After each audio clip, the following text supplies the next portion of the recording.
Okay, I wanted to talk about putting your D-Lev kit into a more permanent enclosure. So these are the elements of the kit that we need to somehow fit in there.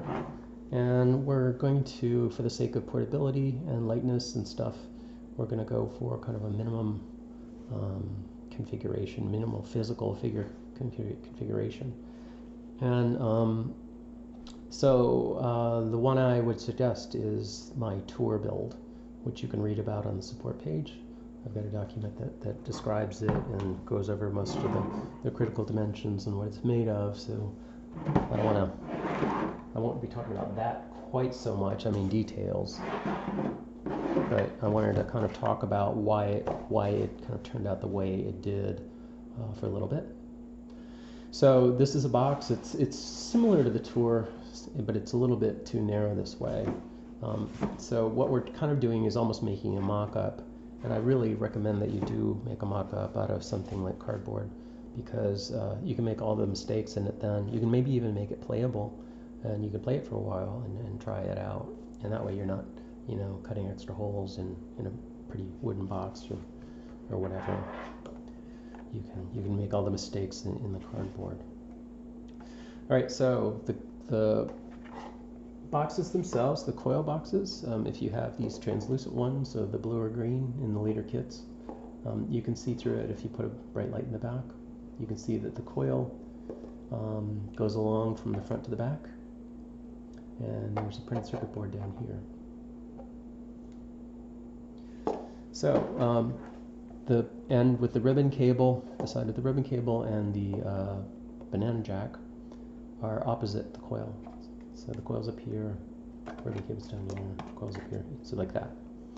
And the coil itself is cold on this end. It's fairly low impedance and not very sensitive to capacitance. The other end is very high impedance and very sensitive to capacitance. And you can see that the coil is about equal distance to the sides here to the top. So this whole end right here is kind of hot and sensitive. So we want to keep that away from anything like excess metal, the other coil, the controls, because the controls can generate interference, internal interference. So for the volume side, I would say put the coil over in this corner like that to keep it away from the other coil down here, obviously, that we're going to put down here. Okay, that keeps the coils as far away from each other as possible, and it keeps their cold ends are the closest ends. So, and then we can put the controller right in the middle. Well, not right in the middle. It's actually a little bit this way because that box is, the volume box is a little bit longer. And then we can put the tuner up here. And obviously this box is a little too small. So the coil, the pitch coil being down here is as far away from the tuner as it can get and the interference it might be making, and from the controller too. So that's nice. And then we have these nice empty spaces here. And what do we do with them? Well, you might have your pitch antenna holder up here. You probably don't want it right in the middle. You probably want it like further up the box like this, kind of like underneath the wave. And your volume you might want closer to you. So you'd have an area here free that's closer to your body. So that's nice. And also, when you put in your I/O panel, you know, you'd have plenty of room here then, kind of behind the I/O panel. You have to worry about that because the dongle board plugs in and it sticks out kind of a long distance, and all the other wires need some room too. So you've got room for all this excess wire here too. So this is a nice place to keep free, and this is a nice place to keep rather free. So so we've kept the coils as far apart as we can. Now the banana wire clip wires themselves act like antennas. They're an extension of the antenna. They're kind of in between the antenna and the coil. So the coil hot end, you're plugging this wire into the hot end, and then you're hooking it up to your antenna. So it acts like an antenna too. So you have to be careful you don't want anything else to get near this wire. So you might have to coil it up a little bit to keep it away from other stuff, that kind of thing. And also it's a physical impediment too. You might have to kind of rework these wires, kind of depending. I mean, if you're gonna drill a hole, so you can plug it in out here, it's no problem. But if you're gonna put the box in here like this, you could actually take this apart and solder the wire in sideways. That's what I did with the tour, to get it so we didn't need as much clearance down there. But I think you should have just a little bit of extra stuff, extra room inside the case anyway. You make it too tight and you might run into problems later just kind of fitting everything in. So what's nice about fields is that they obey the inverse square law in physics. So say you've got two fields, like your volume and pitch field, and they're interfering with each other, the coils maybe. If you double the distance, the interference will drop by a factor of 4. So if you triple it, it'll drop by a factor of 9. So if it was 1 centimeter causing trouble, 3 centimeters probably wouldn't cause trouble, maybe. So depending on how bad the trouble was. So so there's a diminishing returns kind of thing going on in terms of distancing the interfering parts. If you can get them just a little bit further apart, often that's enough. I mean, ideally they'd all be in separate rooms, on separate planets, but that's really diminishing returns. You can get them pretty close and still not have them interfere very much. But certainly you can compare, if you have a functional prototype, you can kind of compare how it behaves to the way the kit behaves, on a panel where everything's pretty spaced out, and the cables are nice and clean. And that's another thing. You can have these cables, like if the tuner cable gets too near the pitch of the volume cable, you can get interference that way too. So you have to kind of keep this ribbon cable away from that ribbon cable, away from this ribbon cable, if at all possible, because I've seen interference that way on my lab unit. So that's something to kind of worry about. Now there are these cutting and drilling guides on the support page, the D-Lev support page. So you can print these out. It's a PDF. And when you print them out, you should compare the ruled markings on here with an actual tape measure or ruler or something to make sure that it really is 1-to-1 before you go using it to cut holes and stuff in your pretty wood. And it's this inner section here that you would cut out. You might want to drill holes in each corner and then saw out between that or something like that, or route it or something. So, and I wouldn't use these holes. I mean, they do align correctly. What I'd do is probably cut out the hole and then stick the thing in the hole and then mark the hole with the actual holes in the panels. That might give you a little bit better fit.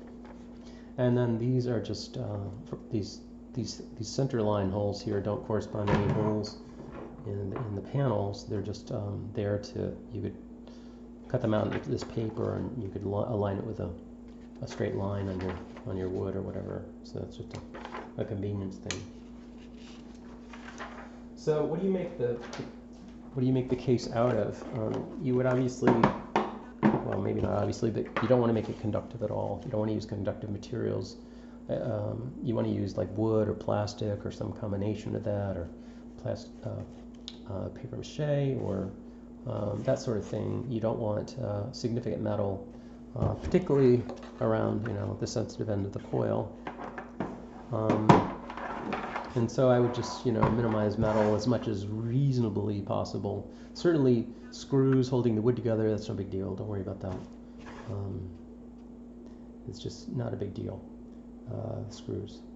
But significant metal bands that maybe run around the whole thing, I'd maybe start worrying about something like that. So the construction of the box itself can take on a lot of different ways, obviously. What I did with the tour was I made a completely enclosed box with no hinges or anything. It's just all glued together. And that gives you a really nice rigid enclosure that you can then, when you cut your hole for the controller in it, that gives you a hole that's big enough that you can access the other things. You can actually, fit your volume box in through that hole, and your pitch box in through that hole, and so it gives you plenty. And then your I/O panel, you can, when you pull it out, you've got access through that hole to kind of hook things up too. So that worked out really good, and I'd recommend that people build completely sealed boxes. I used 1/2-inch poplar for the sides. You kind of want kind of a decent side and front wood at least, just because the I/O panel is going to go here, and that might get yanked on a lot with cables, and your antenna mounts are going to be, physically get yanked on from your antennas, particularly if it falls on the floor or something. So you want to, you want thicker wood here on the sides, but the top and bottom are just 5mm plywood. And for the back, I put another piece of plywood just where the mic flange goes, and I'll talk about that in a minute.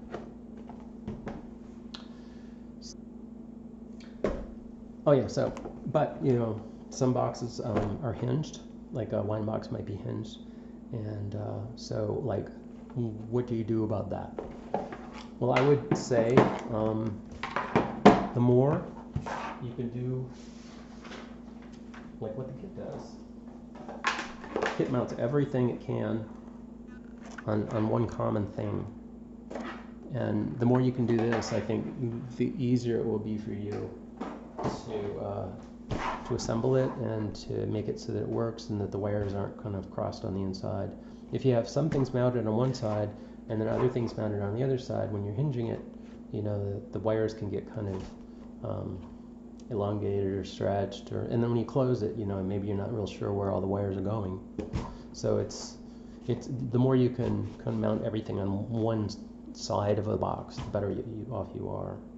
So if you had to have a removable bottom, if you had a removable side, I'd make it the bottom, because then you could mount all your stuff on here, mount your antennas, mount your coils on the inside here, like we were showing you before, and then the bottom would just be the microphone flange mount.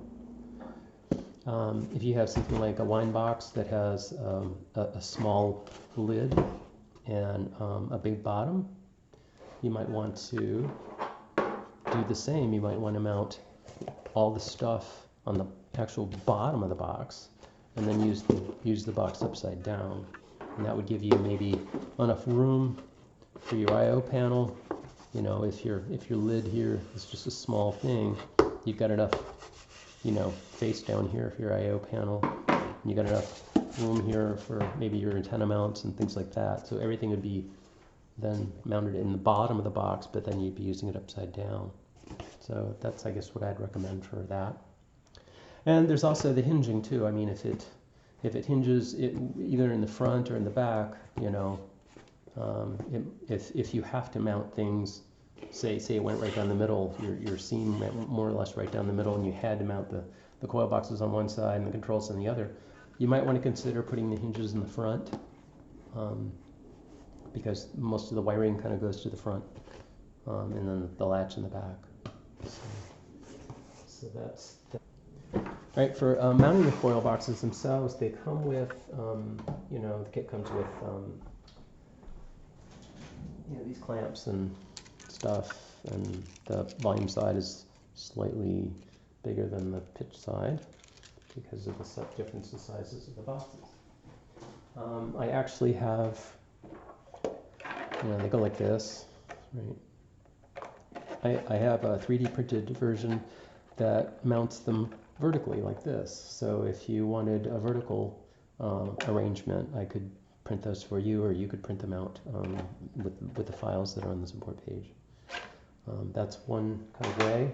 In the tour, what I did was I mounted just glued a piece of plywood in, a thin plywood in, and so when the box slid in, it would be up against all these walls, and then I just put something insulated up on the top here to hold it down. You could then glue a stop in right here so that you could actually lift it up over the stop, and then once it was pushed down and then this insulated material was in here, it would hold the whole thing kind of fairly securely. You could also use double-sided tape um, to hold the raw box in wherever. That would probably work. I haven't tried that, but it would probably work. You know, so you just tape it. You know, I mean, there's a lot of ways to do this. People generally don't look at the inside of it, so there's a lot of things you can kind of get away with. All right, so another thing that you kind of need to be aware of, I think, is hand interaction with the coils themselves. Since the coils have hot ends, if you mount those like near the controls, then when you go to move your controller or whatever, you're maybe changing your pitch or changing your volume. So that's kind of another reason to keep the hot ends away from the controller. So that way, when you're coming in here and changing a parameter or something, you're not playing your volume field or playing your pitch field very much. So I think that's another kind of consideration of the arrangements of the coils. So you really, the worst possible thing would be like this, right? You putting your two coils together, the hot ends. That's the absolute worst, right? And the best is to separate them as much as possible, and maybe even rotate one. Well, I guess you'd rotate it like that, But once you get some distance between them, I don't think the rotation matters all that much. But you might see that in certain designs where they rotate the coils to keep them from coupling. Okay, how do we mount this then on the microphone stand? I like to use boom mic stands because they give you both a height and an angle options. And that way you don't have to build the angle into your case. You can just make a slab kind of box, and then you can mount it at an angle, and this is again what I did with the Tour. But it has other advantages. So Jeff came by when we were working on his Clairvox and showed me this MK10 Samson stand, which is a weird stand because it's not real shrimpy and it's not real tall. It's kind of an intermediate height stand. I was looking for something like this and I could not find it, and so it was wonderful that Jeff actually ran across it and bought one and showed it to me. So it's fairly small, and what I did here was the boom obviously was quite a bit longer, like they show here in the picture. I cut the boom off, I took the handle off, and I stuck it back on this little piece that was left over. So what this does is it's really kind of neat.